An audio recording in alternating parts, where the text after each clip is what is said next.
find adventure at the click of a button, or from the turn of a page, or the casting of a die. Join your hosts, Coniff and Shiloh, on an unforgettable journey. Questing the Multiverse.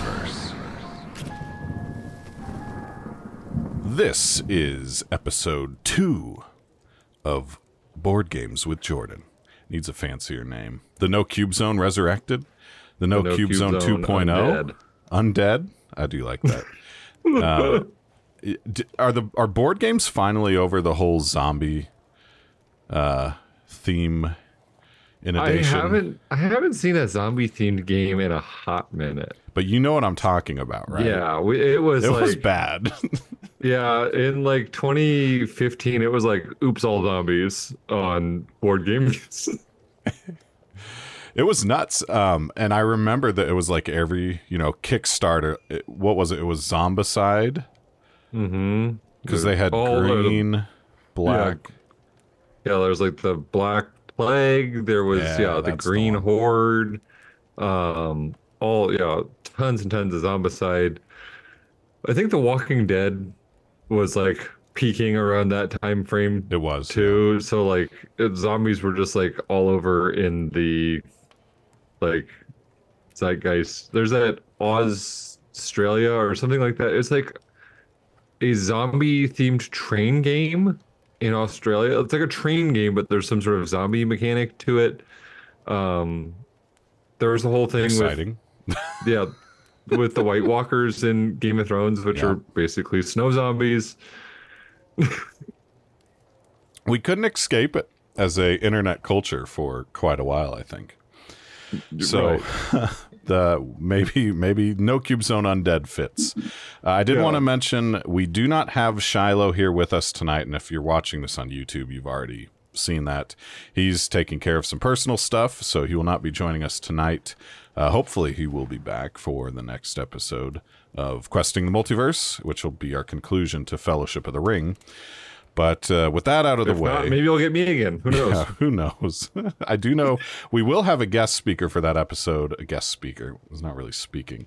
Guest host.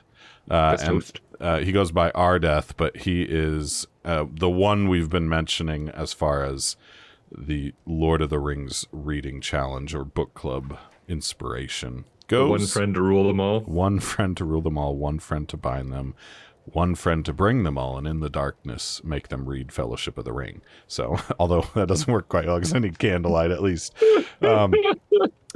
So no Shiloh. We miss him. We miss you dearly, Shiloh. Just since I know you'll listen to this or watch it, however you'll consume it. But all about board games. And as we mentioned in the last one of these, we're kind of finding our sea legs, if you will, to resurrect the No Cube Zone. Speaking of that, this is not what I was... Zombie pirates. There's an idea. Isn't that what... what's that game that our old friend Eric really liked? It was not Rum and Bones. Maybe Rum and Bones? I don't know. Anyway, there was... Too Many Bones? No, that's the dice one. I think it was Rum and Bones, but I could be making that up, frankly. Irrelevant. What is relevant is what I was going to interject with before I talked about my little opener. I actually heard from Rippy, Jordan. You did? Yes. And so to catch the listener up, because many of you were not No Cube Zone listeners, Rippy was the old podcast host of the No Cube Zone with myself and Jordan.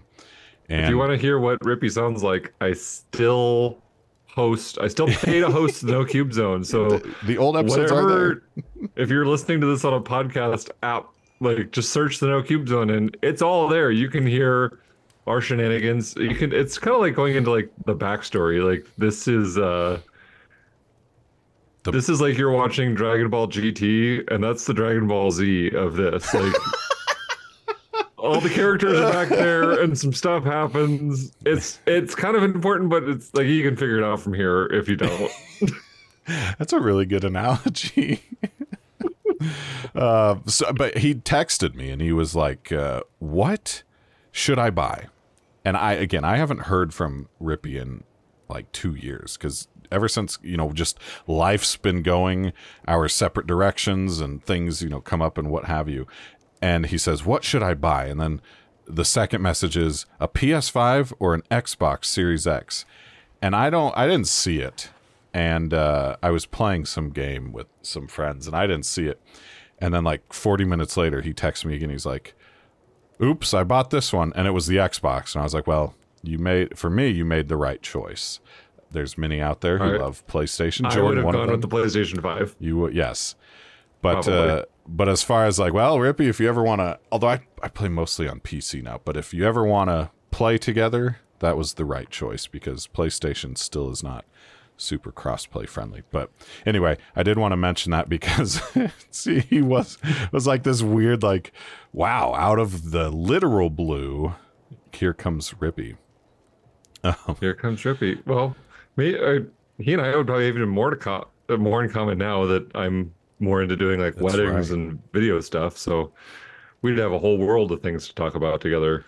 Yeah. So when you actually come down, which you do need to let me know when that is in September. Because I might have a wedding in September out of town. Are you kidding me? Well, what day? I haven't accepted. Oh no. RSVP'd or whatever. We're doing business on air, listener, because this is what adults do. If you've ever been a part of a real Zoom call in the corporate world, this is how we do it. This is how we do it, frankly. Okay, I think it is, for whatever reason it's not in here, but it will be September 6th through September 13th. Okay, we're good. Those are Fridays. It's 14th is the wedding, which it would be a day trip, so... Yeah, there's a possible be in the clear extension of like we might stay until that Saturday if someone doesn't book the thing, but yeah. Okay. Sounds like we're in the clear. We're in the clear. All right. Business adjourned. Anybody got anything else? No. All right. Give you 15 minutes back of your day. That's what they always say. Unless your windshield wiper no. I'll take it to a shop. Motors need replaced or something. I don't know. The windshield washer. No, the headlight fluid, that was an old you gotta get your headlight fluid flushed. So I have an icebreaker, though I don't know that we need it, but it is pertinent to board games, and I wanted to get your take on this. Keep breaking that ice. Yes. So I may have mentioned last board game episode, but I do a weekly game night. I don't host it. It's part of my, friends from church group. And so we host this board game night at the church, sometimes at people's houses whenever we get a smaller group, and it's every other Friday night. And so we are recording on a Sunday. I just had the game night 2 days ago on the Friday, and I had a thought that I wanted to present to you, and this thought was the joy that you get teaching old games to like new board game people or fans or whatever. And so obviously people like you and I have played games for years.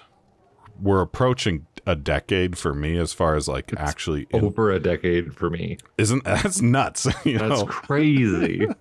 And so like you've seen it all, right? You've backed Kickstarters, thousands of dollars on Kickstarters, I'm sure. Not to mention what you've spent at your local board game store, what you've spent at conventions, maybe to go to them, or just buy things there. And so like we kind of take for granted what it's like to be like new. Yeah. Just straight up new. And so this board game night at the church is great because I am kind of the veteran of this. Now, there's other people that have been playing board games, for a while, but my collection is like 3 times the size of the next person's biggest collection. And I don't even have, an Omaha certified collection like some of you folks up there. But, I've got a lot of board games. And so each week each time we have this, I'm like, well, what do I bring? Like I can't just go and, automatically bring Lignum because that wouldn't do me any good, and it wouldn't do them any good, and then they would never come back. Have you tried to play that since Nope. that fateful day? Nope. Maybe I will someday because of this group. But at any rate, so it's always this like challenge of what am I going to bring to this? Because many of these people are new. Some of the favorites so far have been King of Tokyo, obvious, pretty simple dice chucker. Dead of Winter, Pandemic, The Forbidden Desert, what's that? Mantis, which is a really easy, simple card game by the Exploding Kittens people. Mm-hmm. Scythe was played once. Everdell was played once. I was going to ask if you brought the Everdell. Did you bring all of it? No, that was when I hosted it at my house. And now the joke is that if I ever bring it, someone's like, well, I'll get the trailer because you're going to need it for that box. And they're not wrong. And so it's always a challenge to decide what games I can play that would be good, especially when you only have like 3 hours. So this past Friday, I brought Dice Forge, and I taught it to 3 people, never played it before, 2 of which are like brand new to board games. The other one has got some experience. And by the end of the game, all 3 of those guys were like, I love this game. And it just like, this game is awesome. And I'm thinking to myself, I'm like, well, I made a good choice bringing it. And then in my head, I was like, but man, I don't know that I would say this game is like the greatest thing ever. Like they're kind of implying. But then I was like, but that's because I've experienced it all. Like I've played Dice Forge a many number of times, 2-player, 3-player, 4-player, whatever. And so obviously I've lost that sense of what it's like to experience something like that. So do you have any stories or any examples of you getting to share maybe a game that's old to you, but is very new and exciting to other people? And if you need a little bit of time to think about it, I will continue with this other moment. It's the same group of people, obviously. But we played Wiz War back in like September. And if you are a listener of No Cube Zone, you know how I feel about Wiz War. But it was the same situation. We had a guy that was basically like never played board games. And then one of the guys, Derek, who was playing Dice Forge, another guy named Caleb, who was also playing Dice Forge this past weekend. And everyone was like, this game is fun. Like, this game is seriously, like, wild. And, of course, that's what it is, right? But it's just funny because you take that for granted as, maybe nothing wows you these days, but maybe something will be like, I really like this. But nothing's like, this is, like, blowing my mind. Because you've experienced it all. So, what do you got? I feel like some of almost my snootiness has like peeled off of me over the past couple of years, as far as like, like thinking, like looking down at games of like, oh, that's just a lowly entry level game. Why would I Carcassonne? Yeah, like Carcassonne is actually one of the games that comes to mind. So we have surprise, I have friends that are just Coniff. I know. It's shocking. It's shocking to me too sometimes. So I'm like, you guys actually choose to hang out with me? Can I get it in writing next time we hang out? Yeah. I have a podcast. I need to show other people proof that I have friends. So if you guys can sign this form that says you're my friends so I can show it off. Anyways, there's a couple that we have dinner with once a month, give or take. And they are completely new to like hobby board games. Okay. Like they've played like what's like Peanuts, like some of those like older like card games, Bananagrams, like that. Yeah, like that kind of stuff. And they have like another like group of couple friends that they play like the very mass market things. Yeah. So they were like, oh, we're so down for a game night. And the first time I showed up with my boardgametables.com bag with all these games, like They looked at me like, what? What is this? We meant Monopoly, sir. Like, Like, what are no. these games? Like, pulling these games that I had brought, like, what are these? We've never heard of these. Like, just like this, where you can see just their minds, like, trying to Yeah. comprehend these games that I had brought. And it was stuff like Strike, Azul, Carcassonne, like Quacks of Quedlinburg, Potion Oh, yeah. Explosion, like that kind of stuff. What They were what just, we would consider like entry level games, ultimately. yeah, like entry level. That's like those are lighter fare. Yes. Like those like games I would break out with my kids is what I. It's true, though. It's true. what I thought of those games as. Yeah. But then like just like we've played like several of those games and they're just like one night we played Can't Stop. I brought Can't Stop. Classic, just rolling dice and kind of pushing your luck up the stop sign. Yeah. For anyone who knows what a Can't Stop board looks like, it's a stop sign. That was very highly rated by you at one point. It was. remember. I love Can't Stop because it's just like it's such a simple game, but it's so fun in what you do, pushing your luck. You roll 4 dice and you have these cones that you're trying to move up. It's basically like a probability chart. So like the Yeah. 2s and the 12s, you on two 6-sided die, 2 and 12 are the least probable numbers. So you only have to get that 3 times to get to the top. 7, there's a bunch of steps because 7's the most probable number. But you only get 3 cones, and so if you can't make any of the numbers, then you bust and you lose all your progress, and everyone shouts and laughs at you, and then you pass the dice, and then you get to root against someone else. But like, I think like we played Can't Stop like I don't know how many times. They're like, "Can we do it again? Can we do it again?" Like after every game, I was like, Yep. and then the last time we got together with them, it was so whenever I teach Carcassonne. Okay.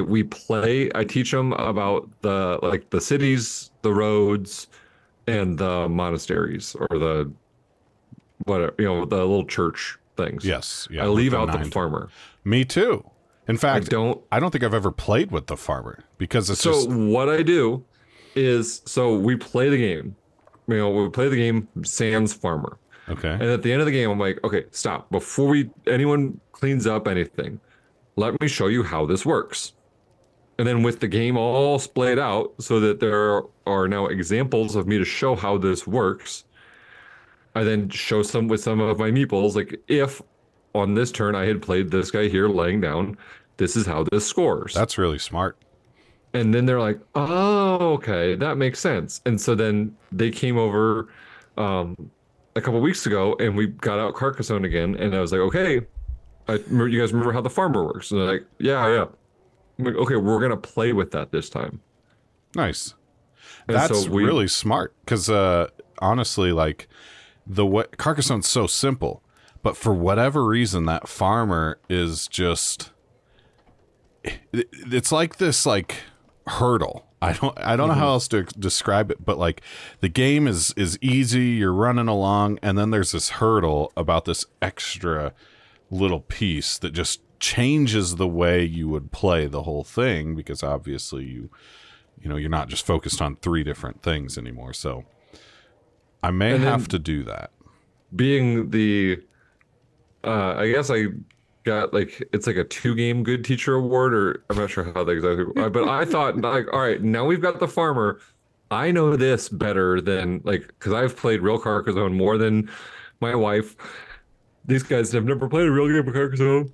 Like, you know what? I'm going to use the farmer and I'm going to clean up. Because if you can use the farmer well, you can score a ton of points. Yeah. And then every tile I drew was just like a road. Every single time it was like a road. I'm like, no. And I was never set up good on a road. Like all the good longer roads were already occupied by other people. So I was like, no, this can't be happening. And so I got trashed in that game. It's good teacher. You were right. Like that is the good teacher award. But How disappointing. Yeah, I was a little bummed. But yeah, other than that, I did on St. Patrick's Day, I had a game day um with a local possible listener. His name is Phil. I think I Um remember Phil. and then a good friend of mine, I've been friends with him for over a decade, but and like kind of taught him some games, but he actually knows Phil from work. And I know Phil from games, and then it was like Phil, like we pieced together that the three of us all knew each other, and they were like, "Oh, hey!" Let's do it. And so, and then there was another gentleman that joined us. His name was Mark, and we played Stationfall on St. Patrick's Day. Are you familiar with Stationfall? No, but I have BGG up. Oh, that's an old game, 2013, huh? No, Okay, this is way wrong then. Stationfall, one word. That's the key right there. Okay, 2023. Definitely not a 2013 game. Okay, go on. I have it pulled up. It's a little bit. It reminds me a little bit of like a Battlestar Galactica per se. So you are dealt. There's a bunch of different roles like of these characters that are on this space station, and this space station is like going down. Like the space station is going to crash. Is so there's it looks like a dozen different roles. So there are humans, robots. There is a monkey. As it's pictured on the box. I forget his name, but it's some like pun to like a space chimp or something like that. Astro chimp, I believe, is what its name is. Interesting. I'm looking at a picture of the board. It looks very complicated. So it was a little bit, but not too bad. Okay. So there's a given number of rounds based on the number of players you have before the station goes down. You are dealt 2 character cards, one to be your main character and one to be your secondary character. And then you do have a set number of action cubes. There are cubes in this thematic game. It just it's brought joy to my soul. It's becoming more commonplace, I have found. Just brought joy to my soul in this highly thematic game that we still had cubes. I was like, good. Suck it, Coniff. Perfectly balanced as all things should be. Oh no. It was the Sith to the Jedi. Yeah. Anyways, so on your turn, you can use your action cubes as long as you are tied for the most cubes on a character. You can use that character. Okay. You put your little action disc on this character, so you can control as any character you want to, really. So it's not like you have your characters you're moving. So like there were like a microbiologist, there was a security drone, there was a stowaway, there was a daredevil, like all these different characters. So I can control like characters that aren't mine. I can have them do things to try and help further my character's objectives. Like my character scores points in a certain way. Okay. And so your main goal is your main character. You have a secondary character where if you can get them to help achieve their goal, you can score more points from that. Some characters like care about surviving the station crashing. Other characters don't. Like you can still win the game if your character dies for some. Where does the Astro Chimp land in that? Astro Chimp wasn't in our game, so I didn't get to really learn about Astro Chimp. Bummer. It's like the dog in Dead of Winter. Yeah, it kind of felt like that a little bit. But like there was stuff like my main character was the Daredevil. Okay. And I was there's Project X, which is like a randomly seated like project on the space station. And like you can like leak information about Project X out to like the news or to the authorities, or you can just release Project X onto the space station. Why not? Why not? And you don't know what it is until you go release Project X. So, ours wasn't necessarily a bad thing, but sometimes it's just like, yeah, this horrible like tentacle monster gets out, and a little like Betrayal at House on the Hill feel to that. Like, yeah, a bad thing's happening now. Good luck. Have fun. It plays 1 to 9 players? Yes. That's really good. We only had 4. I know, but as I was telling you with these board game nights, we frequently get 7 to 8 people. And as you know, a lot of the games that are kind of our bread and butter are top out at 4 or maybe 5, maybe 6. But like 4 to 6 is like common. So this being able to play 1 to 9 is quite interesting. It's got a high weight, 3.88. Yeah, it's some information to understand as far as like how the rules work. I kind of felt like once we got going, it made a lot more sense. Yeah. At least for me. But yeah, like my character was trying to get a jetpack, a helmet, get like an artifact, or be infected with something, and then get the heck out of there. Interesting. And so like I had like my character had the jetpack, and then another Mark took control of my character and had him go into this room and drop the jetpack. And so then on my turn, I was like, well, actually, I just needed a quick break. I'm going to pick the jetpack back up. And then they kind of maybe assume that that's what you need. Yeah, right? and so then you can reveal as your character, and then you get certain... No, and then once you reveal as that character... Man, it's late night. Omaha first of all, you get sleepy. That's the first thing that happens when you reveal your character is you're required to yawn or you automatically lose the game. That's so I'm still so in theme. It's such a thematic thing. It's part of Project X is really the yawning. It's sleeping gas is pumped into the entire station so you don't feel it impact the moon below you or the earth or whatever. That's it. So yeah. So you can reveal as your character, then no one else can control your character, and you get access to additional actions for your character. But then everyone knows like kind of who you are, and they can like target you and try and like bludgeon you with a pipe wrench and all sorts of stuff. This is the way. But I ended up getting second in Stationfall. My buddy Jake, who is newer to games, he's played some games, ended up winning. Nice. He actually took some antimatter out of a lab because he was like some sort of scientist that was kind of bent on not letting Project X ever see the light of day. So he took some antimatter out of this lab to basically cause the station to explode sooner than it would have otherwise. So,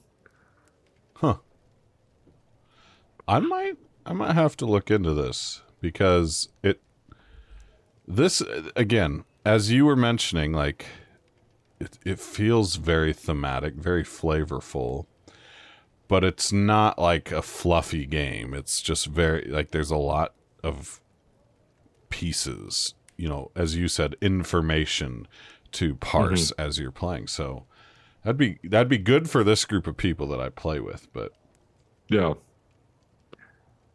I liked it. I would play it again. Yeah. Don't know that like a definitive rating on it. I guess on the unofficial Cube Zone scale, I guess based on one play, it's probably like between a 3 and a 4. Like it was fun. I enjoyed it. Well, Matt need more plays. Eklund, Matt Eklund is the designer, and he did PAX Renaissance, which is a fairly popular game from what I can remember. Yeah. So yeah, it is. Nice.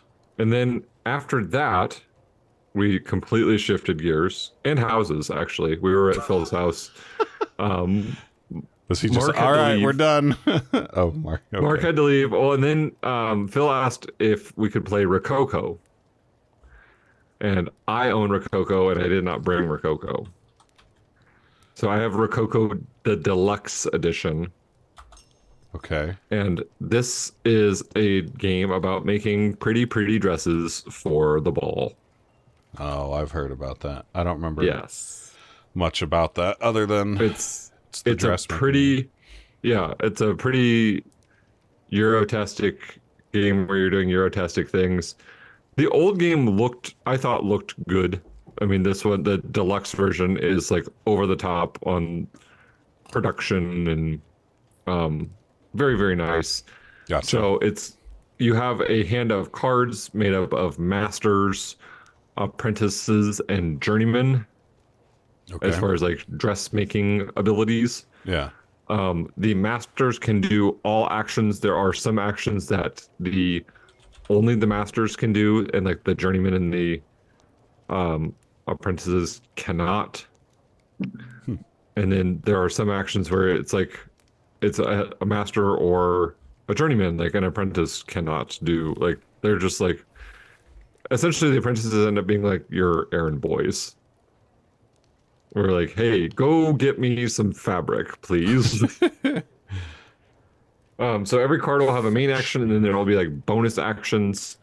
On the cards, you can obtain different cards, and so you're trying to get the most points, making dresses for the ball. So it's like a castle. Like I think it's supposed to be like France before the whole revolution. Okay. I think it's like King Louis is who you got. So you're like the main thing, like one of the big ways to score points is like the room. There are 5 different rooms in the castle. The room with King Louis up on top. If you can get people in there and then purchase a decoration on the roof, people can qualify to go to the fireworks show. So there's Okay. like majorities in each of the rooms. So like you would score majority in King Louis's room, and then there's a majority up on top for the fireworks show. And anyone up there is either a ×2 or ×3 multiplier on the points for that you would get for having that person there at the ball. Wild. This is typical Euro theming right there. It's very Euro mechanics in a very pretty package. I tried looking it up, but I could not for the life of me figure out how to spell it. ROCOCO. What was there was another dressmaking game that was huge. Oh yeah, that one. 6 years ago, maybe? Why can't I think of it? I can't think of it either. I have it. The image of the box cover is burned in my memory. It in my mind too. Yeah, but I can't think of the. Okay, now that I'm man, looking, that's gonna drive me insane. I'm pretty sure it's a Portal game. That's Portal Games game. This is great radio and TV. You're listening to Jordan and Coniff Search BGG for whatever this game was. It had an interesting name, I remember. I thought it was PAX Premier, but it's not. That is Predaporter. That's why I was close. Oh Lord. Yeah, there it is. 2010. That's the new cover though. They had an old one. Yeah, because there it is. The guy it's a chick, but looked like kind of Cruella de Vil. Cruella de Vil, like Cruella meets like almost like Samus. Or meets someone who was in the band My Chemical Romance. So it's kind of all of the above. All of the above. Well, that's interesting then. All of the above. So who won that one then? Not you? I did. Okay. Well, good. You finally. So I'm a bad teacher because Phil had played before, but Jake had not. So it is bad teacher for me. Any other games that you've played other than Dice Forge you want to talk about? Yeah. So I did mention, this group loves Dead of Winter. And as someone who I once walked into the game night like an hour late, right? And as I was walking into the room, there were 2 tables going, and they both said, "You're in luck. You get your choice because we're just about to start both these games." And one was like one of the more recent Dune games. and the other was Dead of Winter. And so I promptly was like, I'm going Dead of Winter because I can understand that one, but having to learn this Dune game that's somewhat, I think it was not Dune Imperium, but it looked like with the player shields and all that, like the Game of Thrones board game. That might be Dune Imperium. That sounds like Dune Imperium. Yeah, I don't know. Because I've played Dune Imperium. Did you like it? Dune Imperium's, it's tricky. I don't think it was Dune Imperium So are you familiar with the Twilight Imperium universe? Yes. Are those so there is a game. So Dune Imperium was a thing, and then it went out of print for a while, and like the license was like trapped in IP. Like yes, because that game was hugely popular. The Dune. Yeah, Dune Imperium, yeah. And then it got out of jail, and it is now like a big thing again. So in that interim, Twilight Imperium made a game called Rex. Okay. For Mechatol Rex is the big capital seat in Twilight Imperium. So it's basically Dune Imperium, but Twilight Imperium themed. Okay, interesting. And there were like 6 factions, kind of worked the whole thing. So, and it's interesting with like the alliances, and there's the one faction who can predict. If you predict who wins the game and on what turn, if you do that correctly, then actually you win. Okay, interesting. Which is interesting. Is that a Bene Gesserit thing? I think it is the Bene Gesserit. That sounds about right. In Dune.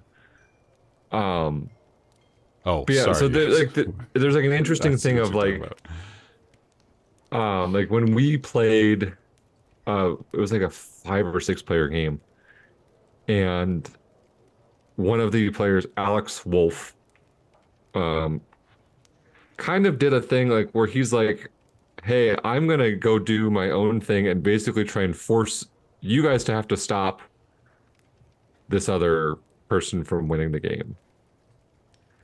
And you like, while that's a valid strategy in like some of those games, yeah, or like I think about like Root, if someone does the dominance thing, then it's like, well, like they're also like trying to play the game of like, you guys have to then waste all of your turns to stop me from doing dominance. Mm-hmm. So that's kind of the play he was going for, but you can't really get away with that in Dune. And like we were like trying to explain to him, I'm like, hey, if you do that, the game will end. Like we cannot like stop him. Like we didn't have like, none of us were set up to do it. Like it's not that we don't want to. It's like we actually can't do it. Like our armies weren't big enough. Like he had a big enough army, and he moved them all into like the polar sink. And so, like, just to like hang out, and we're like, if you don't go stop him, he's going to win. Like, and that was it was Blars. Brian Larson, of course, was the one who won. And, it was Jake and I were trying to tell Alex, like, please go attack Brian because he'll win. And Brian won. Interesting. The one that I was talking about, though, I guess is the regular Dune that was recreated in 2019, because that's the one with the player shields. The one with the board that's the map of Arrakis, I guess. That sounds like Dune Imperium. If you look them up, that's Dune, and the Dune Imperium looks more like a Euro, frankly.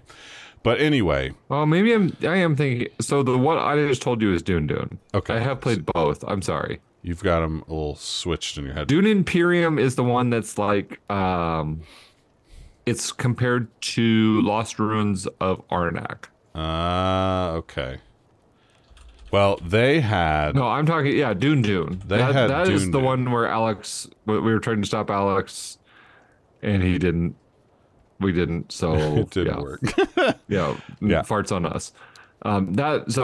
Apologies. No, you're fine. Mine was Dune. Or not mine, but the one that they were playing... 15 points for Ravenclaw for my mistake. That's right. 15 points for the Ameritrash for you being wrong. But so anyway, between those two options, it was Dead of Winter or Dune. And I was an hour late. I was tired. I was like, I can at least understand Dead of Winter, so I'm going to that table, which I don't know was the right decision, because if you've played Dead of Winter, you know what I'm about to say is wild. I legitimately killed 6 different of my survivors by rolling the tooth on the dice. I am not even kidding. 6 survivors over the course of, and we were doing like a short scenario too. It came up a tooth more than I have ever seen in that entire game's existence and my plays before. And 6 of my survivors. And the worst part was I was the betrayer, and I think my condition was to like have a bunch of food in hand and morale to 0 to win. Well, I mean, I had and you can't use a starting food, so I had 0 food in hand because I couldn't keep a survivor alive long enough to search anything. And then on top of that, they just ended up winning. And so I know we did lose because of all the death. So yeah, I was screwed anyway. That'll tank morale pretty good. Yeah. I mean, there was something we did to increase morale. I don't remember. I like that game a lot. But talk about like information overload. The last time I played Dead of Winter was with it was Ryan Freed, Andy England, nice. All those guys at like their cabin con. So they had Dead of Winter. They had what's the Long Night? Is that the standalone expansion? Yep. And they had the Warring Colonies. You put them together, like, right? Hey, we're going to put it together to play like 12 people. That's too much. Whatever reason, I don't know what possessed us. We did a straight co-op scenario. No betrayers. Oh, no. No, nothing. I guess maybe you thought like the warring part or the long, dark mutant zombies would have been too much. I guess, because they were like, we were teaching new people too. There were like 6 new players in this game. The game took, I don't know, 7 hours. Well, that's a whole 6 hours longer than it should. When I got home, I had all of that stuff. I had both Dead of Winter, I had the Long Night, I had the Warring Call. I had all of the. I immediately put it for sale. I'm not kidding. The second I got home, it was on Facebook Marketplace, BGG Marketplace. Like, anybody want this? Out of my house. I never want to see this game again, and I've never played it since. Well, I don't blame you after that experience. Our games of that do not take that long. And we don't have any sort of crazy ideas to do that. Halfway through, I almost quit and went to the other cabin to play Terraforming Mars solo. And I could have played Terraforming Mars solo like 2 or 3 times in the time it took to finish that stupid game.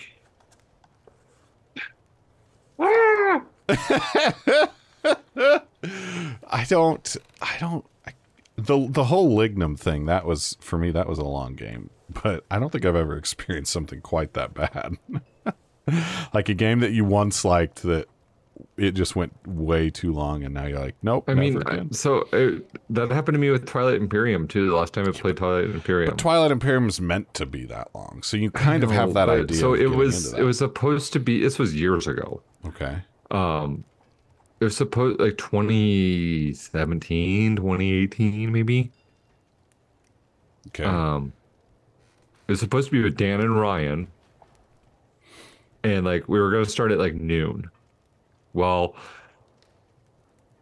things happened.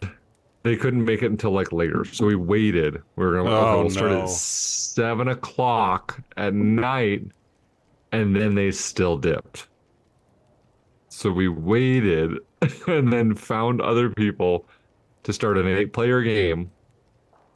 We started the teach at like 7:45.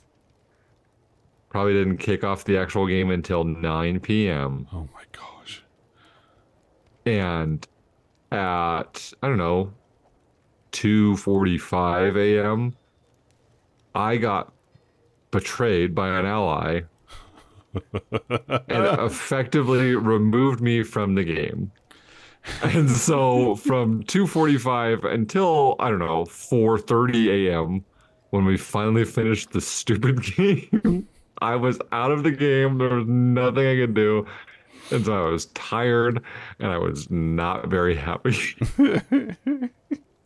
Man, you should have just cut your losses after at 7 o'clock. Been like, if they don't come, we're playing something else. We have to. That is insane. Well, it was at Jake Clark's house, and that's like his all-time #1 game. And he was like really looking forward to it. Man. And yeah, and so it's just kind of like, okay, like, oh, it won't be that bad, and then it was that bad. It was indeed that bad. Yeah, insert Morgan Freeman. It was. Well, we do not have nothing like that has happened at game night so far. The longest game we played, we did a Wiz War. No, we did Quacks after playing Wiz War and something else, and we started Quacks at like 10:30. And of course you're thinking, well, Quacks isn't that bad. But it was a full 5-player game, 4 of which had never played it before. And so there was a lot of questions, a lot of, whatever else. And for us, that was nuts. But yeah, I don't, it's this whole experience, kind of not wrapping up this episode, but wrapping up that idea of like when you're a veteran player getting to teach these games that you have played umpteenth times to new people.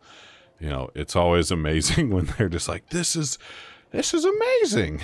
This is amazing. I always think of the kid from The Incredibles. I don't know, something amazing, I guess. So anyway, that's that. What else you got in the tank for us, Jordan? Well, I mean, do we just need to keep chatting?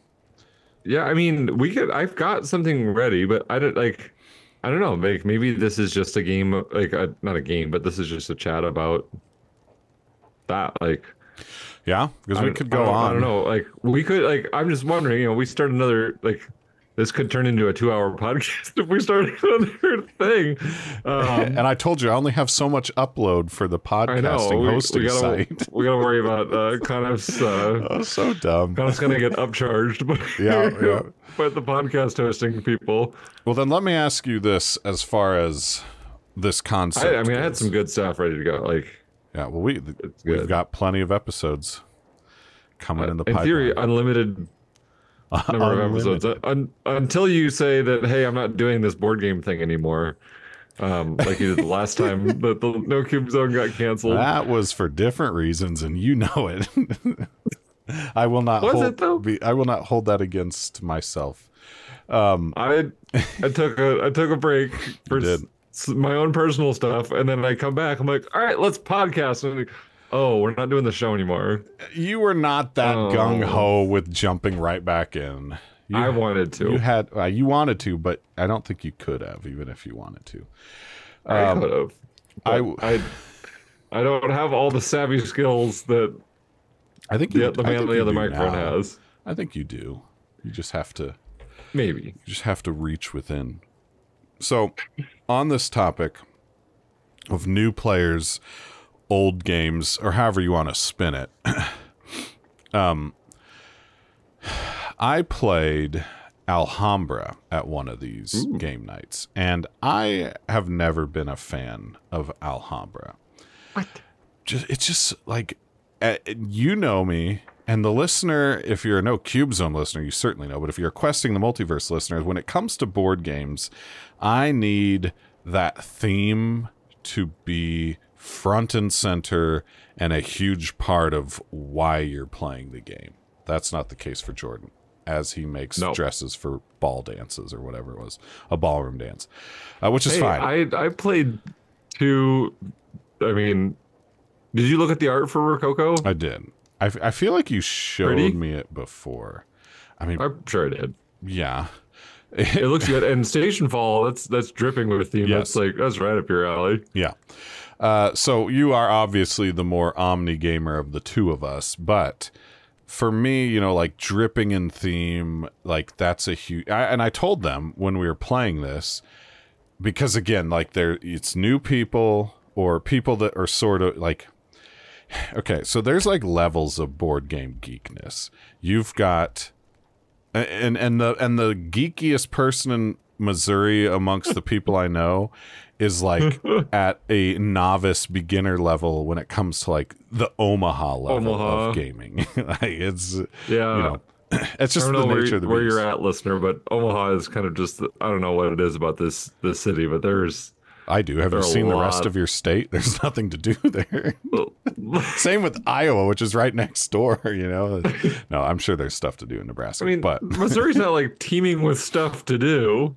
no, yeah, you're not wrong. I mean, we have Branson, and people down here love to go on float trips and drink, and that's apparently common. I'd much rather sit at a cabin with air conditioning and play board games. So I'm just, raise your hand if you're in for that. So anyway, but Alhambra, we're playing this, and I told him, I was like, you know, if this were like any fantasy theme, like maybe, like think Fallout. In Fallout 4, there's a big component of building up settlements. If the Alhambra in the game was you building up a settlement and it was completely themed Fallout, my opinion of that game would probably 100% be flip-flopped, which is hilarious because it just goes to show how shallow I am, apparently, when it comes to games. But I ended up getting second place, and it was fascinating because a few of the people were like, oh, yeah, this is really fun. And I'm sitting over here as like an old, I've played it before, whatever, and I'm just like in my head, like, all right, check. What's next? Like done. But to them, it's this whole experience of getting to try this new game, this new, in some cases, mechanics. So I'm going to posit a theory I have. Okay. I just don't think you have a very good imagination. I did once upon a time, but I don't know if you corporate have to America have it dripping with killed me with theme to engage your imagination, because I think about the old tabletop with Will Wheaton. Yeah. Remember that YouTube thing, which is over a decade old, and I don't know if that's even still on the internet anymore. It might still be on YouTube, but it's definitely not a thing they run anymore. So on the Alhambra episode where they played Alhambra, like I remember like one of the guys like like basically making up his own story about like how he was like, like the arcades, like because the arcade is like in the like traditional like in like Spain, like arcade being like a market. Yeah. But he was making it like an arcade, like the thing you went to in the 80s and 90s and played Mrs. Pac-Man. Like, maybe that's it. Or maybe I just don't feel inspired by that type of stuff. So he just like, just made up his own thing about that. Like, so like I love to do that in games and just like make up a character that this is who I am, this game, and like I'm doing this thing because reasons. Like I don't know, like you can make up anything you want, like you can make up that you're like in Wingspan, you're trying to collect all the names with birds because your father-in-law bet you couldn't or something like that. I hope that's not your character's background in Wingspan. I don't know. I'm just trying to think of something on the fly, all right? Improv. You cannot have my daughter's hand if you do not name every single bird found in North America. If you cannot produce to me 5 birds with another man's name in them, I shall not grant you my blessing to marry my daughter. See, the story's coming. We're making it. This is a thing. Next time I play Wingspan, apparently this is coming up.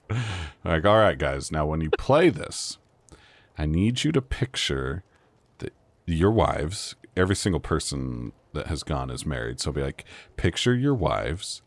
Now picture their father.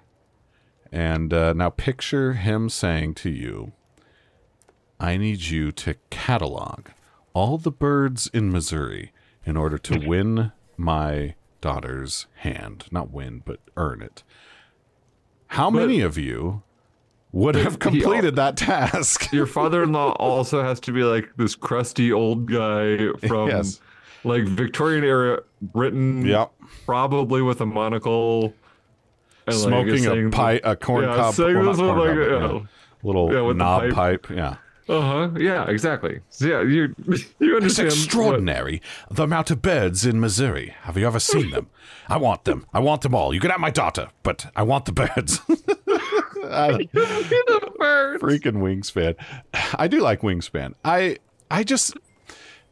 I think it comes back to the thing that we've always talked about when it comes to Castles of Burgundy, which nowadays I can't really leverage as an excuse, but certainly back in 2000 or 2016, 2017, 2018, all the way to whenever the remake was done, I was able to make this claim. But like the artwork, the graphic design was just so bad. And I would say the same about Alhambra too.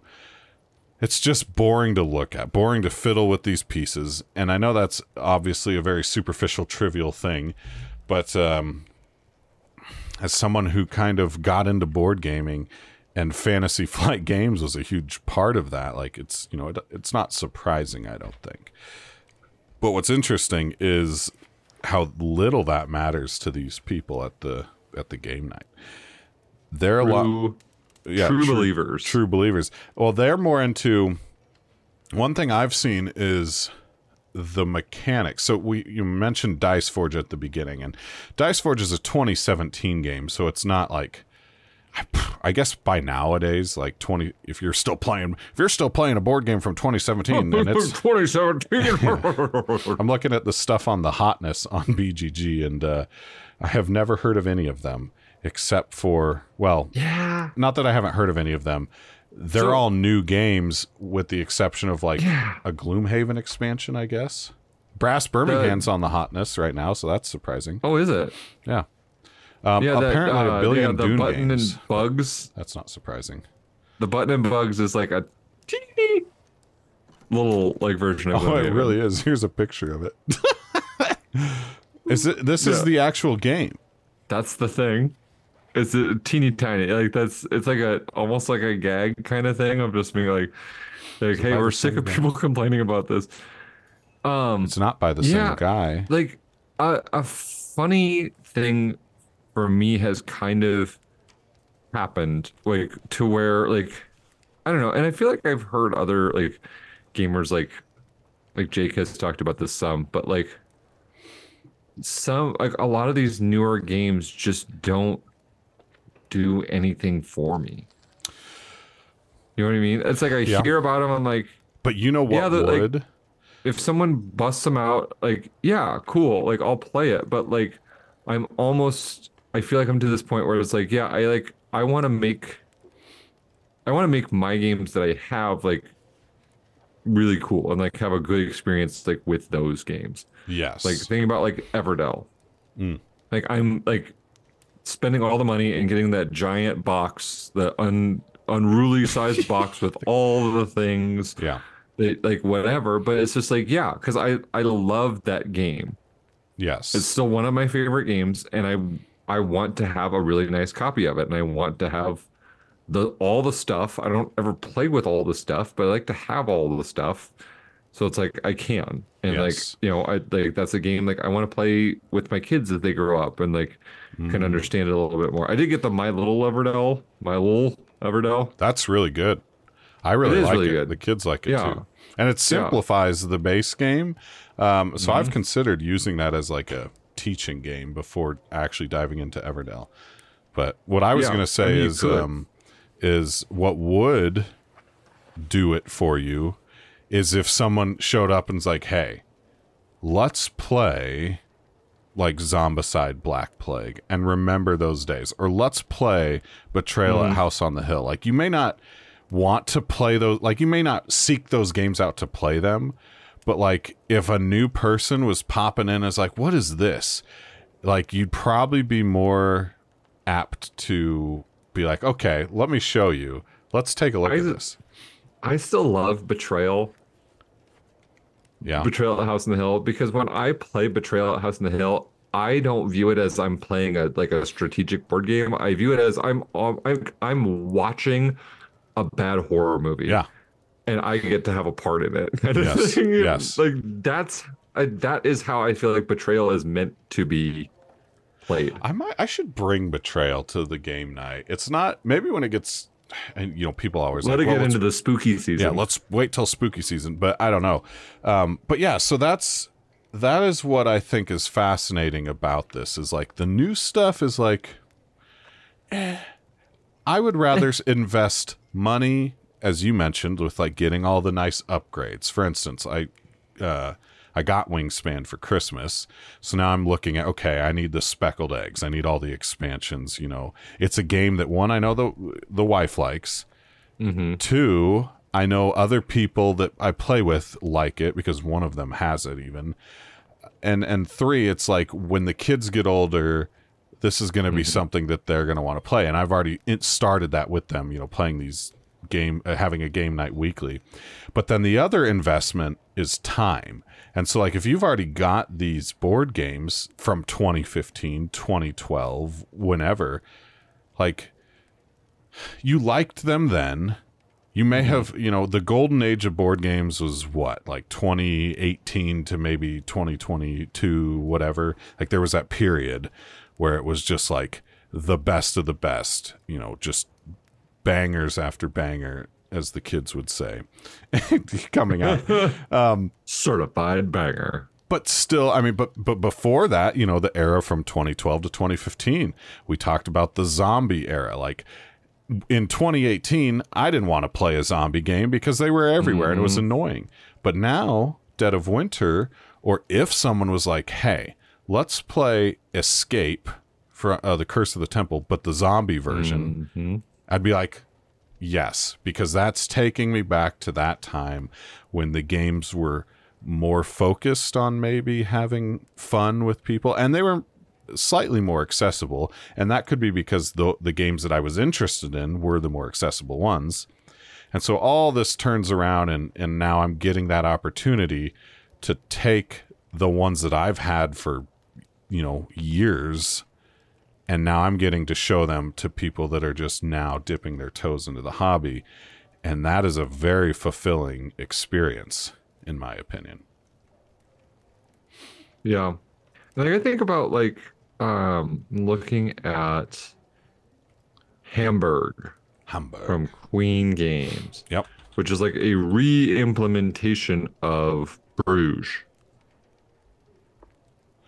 Is it? Familiar with Bruges? Yeah, I think we played that at Michelle's house, I think. Yep, and it was like game of the con at one of the ATB cons. First ATB con, I believe. Yes. But, like, I don't know, like... And I liked that game, too. Yeah, but here's the kicker, is a brand spanking new copy of Hamburg from good old Noble Knight Games is $80. What? Is it out of print? And no. Why? Why is it $80? Is that standard these days? How much is Stationfall? I'm gonna look I don't that up know while about you're talking Stationfall. about I haven't this. looked, but like Queen Games is like, so they're taking all those old Stefan Feld games and they're making like new versions of them. Like there's the new version of Bora Bora, there's a new version, and then they're making some new games, but they're all supposed to be like deluxeified or something like that. With the expansions already in, kind of like what Alhambra was, the big box, Right, but my Alhambra big box was like I don't know, like $15 and a Pizza Hut coupon. Because that's what Queen Games used to be. Like that, The like inflation has hit. Queen Games on like Amazon, they were always like back in like the 2019, 2020, like Queen Games was like, hey, here are all these games we have, and they're like $5. Like I have a couple of Queen Games, and it's like one of them is like San Francisco Cable Car.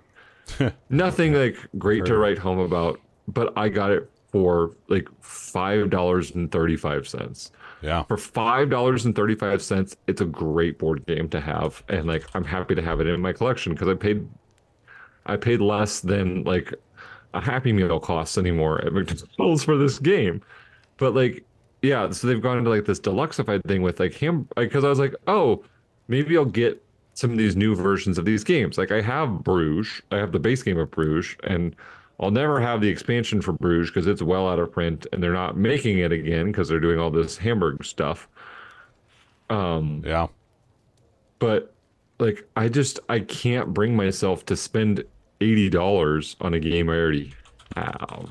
Yeah, well, of course. And then when you go and so these people were looking up after the Dice Forge experience. They're like, yeah, I was looking up Dice Forge to see how much it is. And apparently oh no, it's not hard to find at all. But it's $50. And I don't remember how much I spent on Dice Forge. Not $50. I feel like it was, yeah, I don't think it was $50 back in 2017 when it came out. So, I mean, that's a whole topic, though. It's like, yeah, at this point in the stage where we are at, we are getting that fulfillment and just that sense of, accomplishment or enjoyment out of taking what we've already got in our collection and showing it to people. Because again, like for instance, we're just beating Dice Forge to death with this episode. Like Dice Forge to me was a game that I might break out, if the wife's like, oh, I kind of want to play that. Okay, sure. We play it one time a year, maybe. I don't know when I think I actually did play it like this year already when we had people over, but like before that, years. But now that I know that it's something that these people, these newer gamers are into, I'm going to bring it to the next game night, and it's likely to get played. The same situation happened with King of Tokyo. To me, King of Tokyo is just a game I play with my kids because they just like to roll the little fists so they can kill their dad. Just kid things. But I've brought it to game night, and it was a huge hit. And so it's surprising to me, it's starting to change the type of games that I want to maybe play for myself.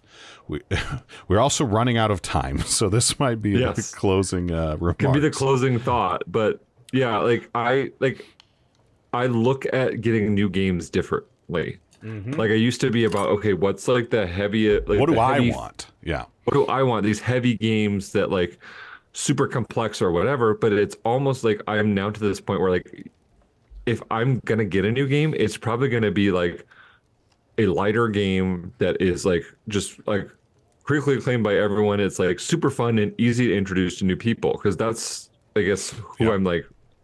Yeah, I'm kind of like this Sherpa now to this next generation of board game people, or just like, hey, look, board games are more than just Monopoly. Like, yeah, Monopoly is like not so great, but look here, let me show you the way into this whole world. And if you don't go much past Ticket to Ride, Carcassonne, Dice Forge, Wingspan, like you can still have a lot of fun with these games. Like these are so much fun, and like you can have so many great like family and friend nights with just these entry level games, which a lot of like hardcore board gamers are like, oh, I'm better than that now. It's like, well, no. And so I 100% agree with you. It's changed the type of games that I want to play, bring to game nights now. Because it's like, well, I see how much fun people are having with this. I remember how much fun I used to have when I first was playing this. I'm happy to experience that again and provide that experience. Eventually, we'll get to playing something like Terraforming Mars or Everdell more often. You know, we did play it once. But, or, you know, like those 3-hour games when you've got the full complement of people. Like, eventually we'll get there. But for now, like, it's taking me back, and I'm happy to, like, Stationfall. I'm going to look into that because I think it would work. And that is a newer game, so not all new games are missing the mark. But, well, thank you, Jordan, again for coming on and spreading the joy of games to young and old. Cubes. The joy of cubes. The Cube Zone. The no Cube Zone unearthed. Nope. No, what was it? Undead. The zombie thing. Undead, yeah. Zombie cubes. Nice. Well, we will see you in the next board game episode, probably a few weeks from now, whenever that happens. For the rest of you listeners, we will see you in the next episode, all about Fellowship of the Ring. So that'll be exciting. But anyway, we thank you for listening and taking time out of your day to listen to some old fogies talk about plastic and cardboard and wooden cubes So, I need to hit this outro. I'm so off the bait. When Shiloh's not here, it's like, how do I even podcast? Who knows? Yeah, he'll be like, you're a fool. You do it all. And I was like, well, I need that old wise man to just. We need our sage back. The sage, yes, that's what Shiloh is. Shiloh the sage. Come back soon, Shiloh. Yep. Peace and take care. Bye.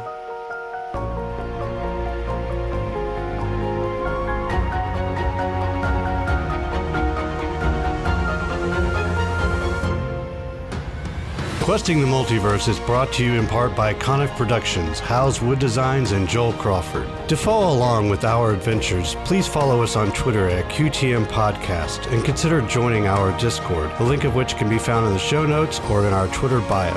Want your questions or comments read on the show? Email us at questingthemultiverse@gmail.com. Finally, if you enjoyed this episode, please consider giving us a review or a follow wherever you listen to podcasts. Thank you for listening.